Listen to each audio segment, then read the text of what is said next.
Cette affaire se clash non plus. Et il y a donc une loi qui a été adoptée très récemment. Voilà, deux députés se sont emparés du sujet au printemps pour effectivement encadrer davantage le secteur. D'ailleurs, les clashs avec Booba ont été directement à l'origine de leur proposition de loi. Ce sont ces députés qui l'ont dit eux-mêmes.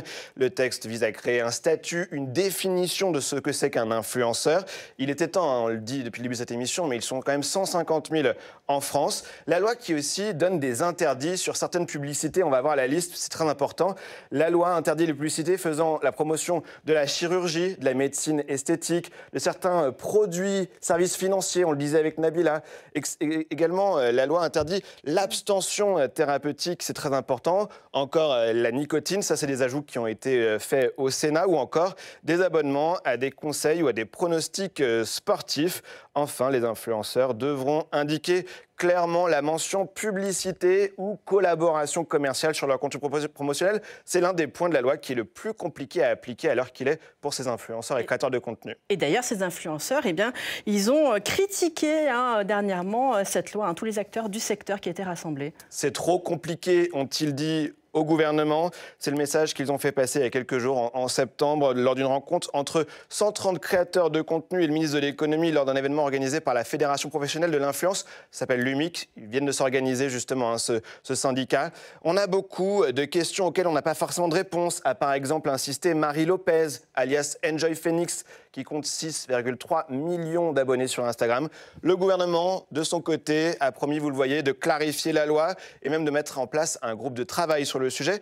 Bruno Le Maire a même dit à ses influenceurs « Vous êtes une force économique majeure de notre pays ». Il a dit « Il faut impérativement que l'on corrige le tir » à propos de cette proposition de loi. Il a même promis une prochaine rencontre avec ses influenceurs dans les 6 mois. Tam. Merci beaucoup Quentin pour toutes ces explications.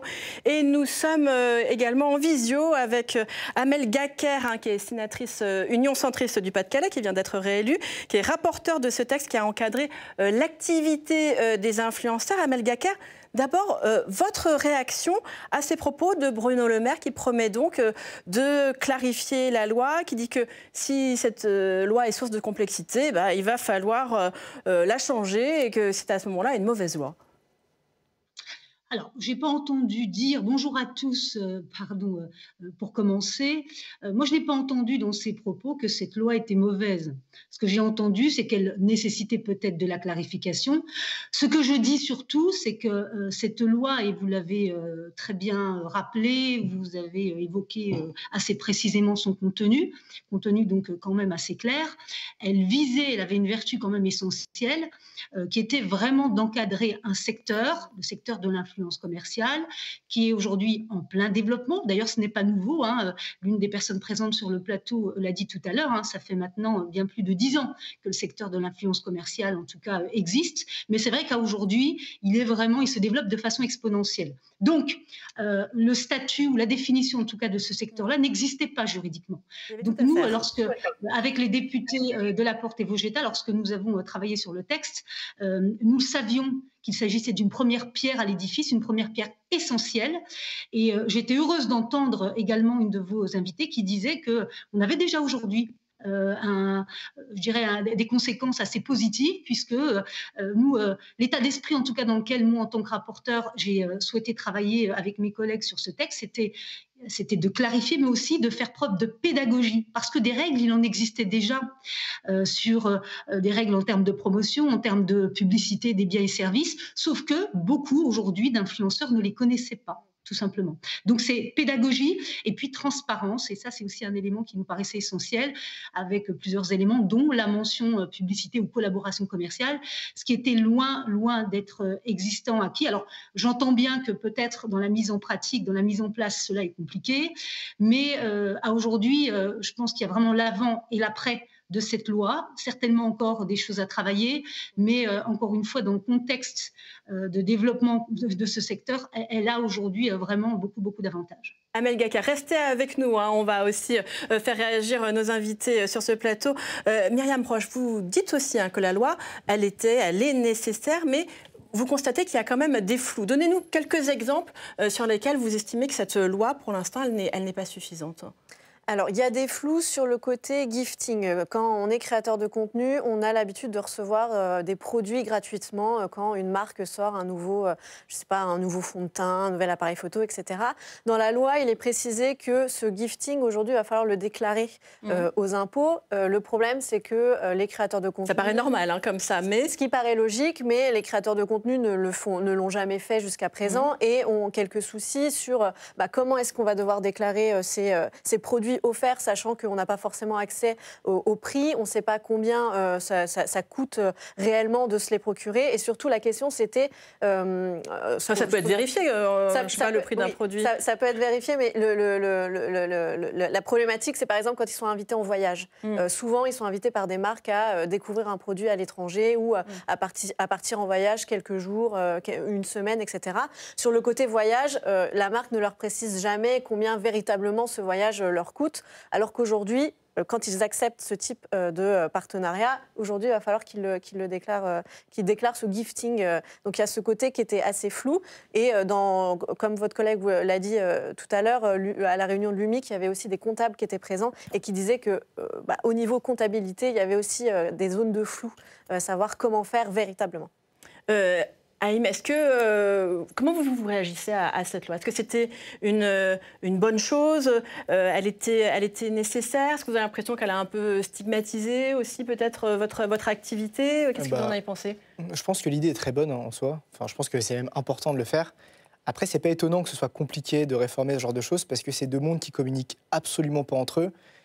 C'est très souvent des gens qui travaillent dans des bureaux, qui regardent peut-être la télévision, etc. Et ils connaissent absolument pas le métier de créateur de contenu, d'influenceur. Et donc, forcément, il va falloir communiquer, ça va prendre du temps. Enfin, ça me paraît pas... je trouve ça assez normal, en fait, que ça prenne autant de temps. C'est normal qu'il y ait des trous dans la raquette aussi, qu'il puisse y avoir des flous, des choses où tous les cas peuvent pas être prévus non plus. C'est normal. J'ai l'impression qu'il y a une communication, en tout cas. On verra d'ici 6 mois. Donc, c'est assez bon signe. Tant que les gens communiquent, je pense que c'est bon signe.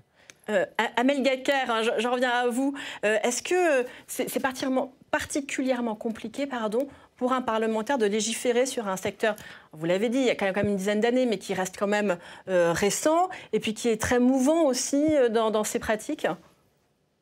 Alors, c'est compliqué et ça vient d'être très justement dit. Hein. C'est vraiment un secteur qui, bien sûr, qui explose, mais qui est aussi extrêmement différent dans sa nature.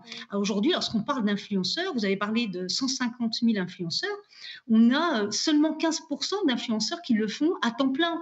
Le reste, ce sont des influenceurs qui peuvent le faire de façon parfois très périodique, dans des secteurs très divers, dans le secteur, en effet, de la finance, dans le secteur de la santé, dans le secteur...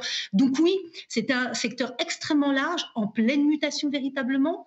Donc oui, c'est complexe. Mais nous, législateurs, vous le savez, hein, dans la façon dont on travaille sur les textes, on ne le fait pas seul. Loin de là. Et on ne le fait pas dans des bureaux. Et les auditions, on les a vues d'ailleurs. On le fait dans des auditions. Moi, j'ai reçu, j'ai invité, vous avez parlé de Bouba et de Magali Berda. On m'a posé la question de savoir si c'était important que je la rencontre ou pas, eu égard, tout ce qui se disait, etc. Mais moi, aujourd'hui, mon rôle, c'était d'écouter tout le monde. Donc, j'ai invité tout le monde. Magali Berda a répondu à l'invitation. On a écouté, j'ai invité Bouba qui a décliné l'invitation, ce que je respecte complètement. Mais ce que je veux dire, c'est qu'on le fait à partir évidemment d'auditions dans tous les secteurs également, l'UMIC exactement qu'on a reçu également. Donc oui, c'est complexe parce que ça reste des domaines, voilà encore une fois, qui évoluent très vite, qui sont très larges, mais sur lesquels on peut à aujourd'hui, et c'est ce qu'on a réussi à faire, en tout cas poser un cadre qui forcément sera évolutif, et heureusement qu'il sera évolutif. Et oui, c'est très rassurant de savoir et c'est l'état d'esprit, encore une fois, dans lequel nous sommes. Il continuera à évoluer, à s'adapter. Et aujourd'hui, je suis persuadée qu'il y a des questions, des sujets qui n'ont pas été intégrés dans cette loi, mais qui vont l'être très, très vite. Donc, il faut vraiment rester agile et puis vraiment rester en lien, en effet, avec ceux qui pratiquent cette activité commerciale. Marie, on vient de parler à l'instant de ce clash Bouba, Magali Berda, toute cette chasse aux influx voleurs qui a été lancée. Est-ce que vous, c'est vraiment quelque chose qui vous a permis de découvrir à ce moment-là les dérives? Quel impact ça a eu, vous, sur votre consommation peut-être des réseaux sociaux? Vous en aviez déjà conscience avant. Premier point, j'aimerais vraiment peut-être rappeler, ou je pense qu'on est plutôt d'accord là-dessus, que c'est vraiment une minorité. Là, vraiment les influx voleurs, les pratiques commerciales complètement fallacieuses et illicites, c'est vraiment une minorité. Et en fait, on s'est beaucoup concentré là-dessus. Donc on a eu un peu tendance, j'ai l'impression, en tout cas de mon point de vue en tant que consommatrice de contenu, que tout le monde, tous les influenceurs, voilà, tout le monde était mauvais, personne ne faisait les choses correctement, mais il y avait juste en fait un vide juridique et législatif qu'il fallait venir remplir. Et donc, mon premier point. Deuxième point, j'ai jamais vraiment consommé ce genre de contenu, mais on les voyait, dans tous les cas, on le voyait, on se doutait. Enfin, je veux dire, ça sent pas très bon quand même. Des fois, il y a certaines recommandations ou promotions qui sont pas les plus, on va dire, les plus... Vous n'étiez pas naïve. Non, je n'étais pas naïve. Mais je peux tout à fait comprendre qu'on puisse vouloir acheter un produit. Quelqu'un vous le recommande, justement, il y a aussi cet aspect d'affect. Oh, vous êtes fan de cette personne, elle vous le recommande. Très souvent, en plus, il y a une mise en situation. J'utilise tel produit, je ne sais pas, ça a du maquillage. Ils vont le mettre, hop, on se filme, regardez, il y a un super beau, un super beau résultat. Ah bah oui, bien évidemment qu'on a envie d'acheter. On se projette aussi, puisque la personne va l'utiliser, ça ne va pas être une pub à la télé. La pub à la télé, on sait que c'est de la pub pertinemment. Il va y avoir des retouches, il y a la photo, il y a la caméra, il y a le maquillage. Sur les réseaux sociaux, justement, on est généralement, le présupposé, le postulat, c'est que on est sur une base de vérité, parce que les réseaux sociaux, il n'y a pas de filtre. Aujourd'hui, il y en a. Mais donc aussi, dans le discours qu'on peut avoir, on pourrait en effet tomber là-dedans, on va dire. Une toute dernière question, Amel Gacquer.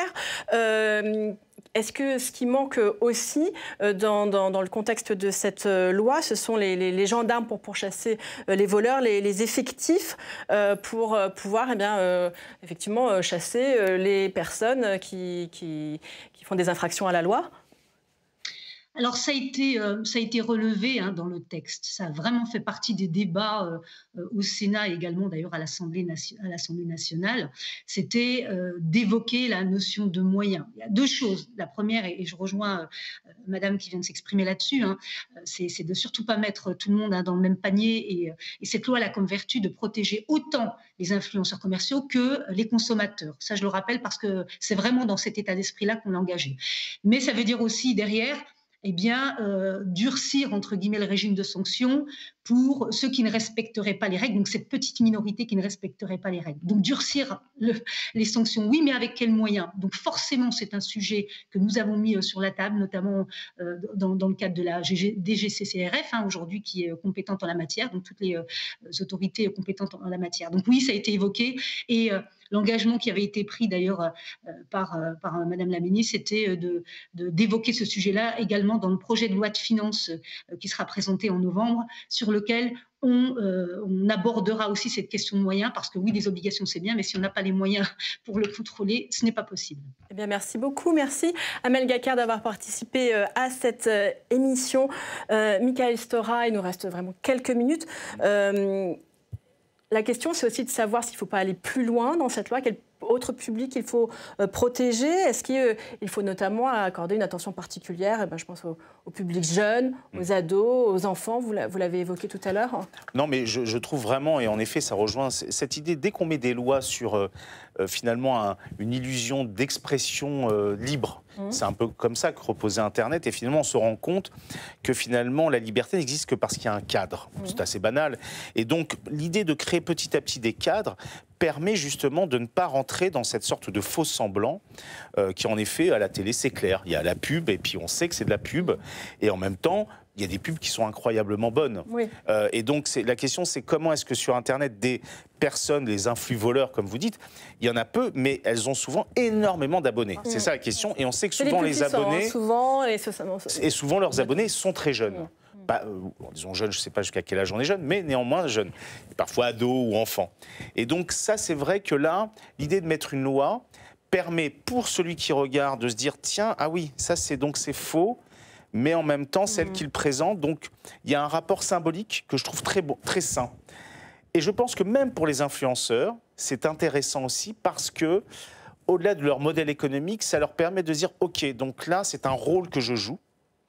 Et donc, à partir de ce moment-là, je ne suis pas simplement cette sorte de personnage hybride où, à force de se filmer tout le temps, parce que parfois il faut poster énormément de vidéos, les personnes ne savent plus trop ce qu'il en est de leur réalité, de leur moi interne. Et je suis parfois inquiet de la santé mentale aussi des influenceurs, de certains influenceurs, parce que d'après moi, ils peuvent faire des burn-out. On l'a vu. C'est-à-dire qu'à force de développer une sorte de moi virtuel impressionnant, où le modèle économique n'était pas toujours très clair, parfois le moi réel peut s'effondrer. Une sorte de tension comme ça. Ce qu'on appelle, nous, en psychologie, le faux self. Le faux self d'un acteur, d'un chanteur, on sait parce qu'il joue dans un cadre précis. Mais l'influenceur, lui, c'est tout le temps au quotidien.